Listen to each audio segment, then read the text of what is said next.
Halo Bruda, kembali lagi bersama saya di Nurcayo Tube. Kali ini saya akan kembali membahas seputar anime ReZero. Oke, bagi kalian yang telah menonton anime season 2-nya, pasti sudah tahu akan betapa sulitnya Emilia dalam menjalani ujian makam di Sanctuary. Bahkan bisa kita lihat saking sulitnya, ada salah satu dari pengulangannya Subaru yang menunjukkan Emilia menjadi gila. Wow, bukan main bukan Bruda, sampai bisa jadi gila. Nah, apa sih penyebabnya? Kenapa sulit sekali bagi Emilia untuk melewati ujian tersebut?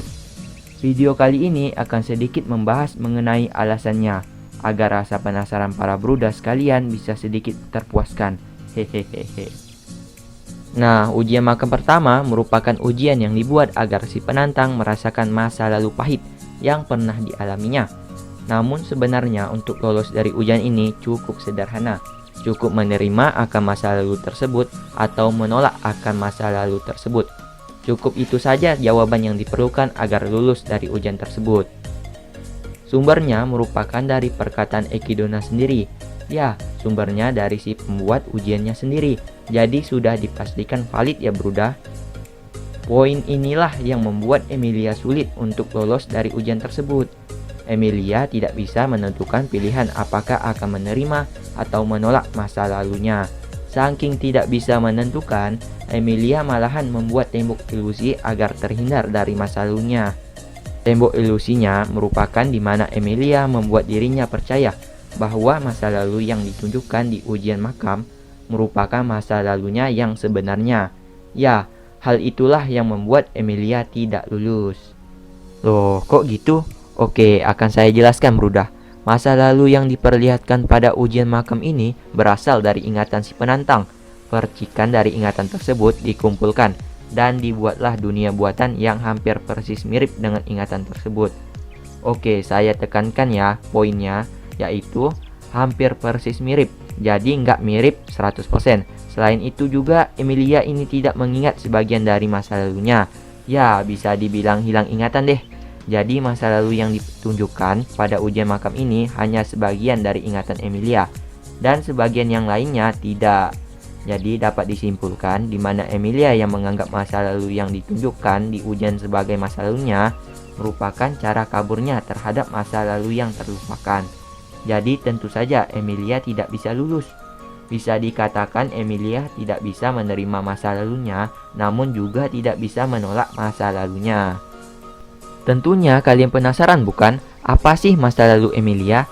Hal di masa lalu apa sih yang membuat Emilia benar-benar sangat buruk, yang bahkan membuatnya tidak bisa menerima ataupun menolak masa lalunya? Saya akan berikan sedikit bocoran. Masa lalu yang membuat Emilia terpuruk ini ada sangkut pautnya dengan masa kecilnya dan penyebab membekunya hutan Elior.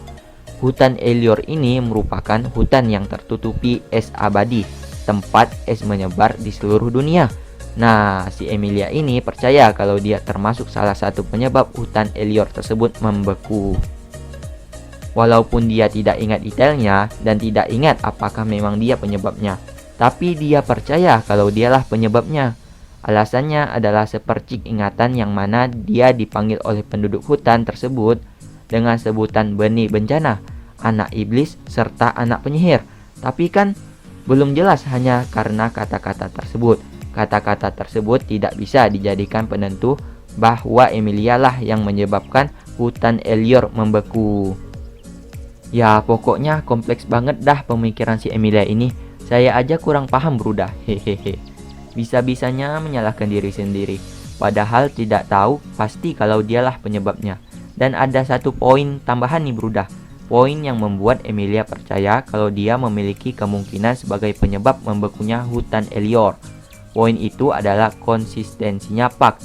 Ya, Puck merupakan roh agung yang bisa mengendalikan es, dan Puck merupakan roh agung yang sangat kuat, sehingga pembekuan hutan Elior sangatlah bisa dilakukan oleh Puck. Nah, dengan adanya Puck ini membuat Emilia berpikir, mungkin saja dia yang menyebabkan hutan Elior membeku dengan menggunakan kekuatan dari si Puck tersebut. Tapi sebenarnya tidak masuk akal, karena waktu Emilia dan Puck bertemu adalah 100 tahun setelah hutan Elior membeku. Sekali lagi, benar-benar kompleks pemikiran si Emilia ini. Oke Bruda, itulah sedikit bocoran mengenai penyebab dari kesulitan Emilia dalam menjalani ujian makam di Sanstuari. Jika ada dari kalian yang memiliki tambahan mengenai penyebab Emilia kesulitan di ujian makam, maka silakan beri komentar. Sekian dari saya, Nur Cahyo, dan terima kasih karena sudah meluangkan waktu untuk menonton video dari saya. Dan ciao ciao.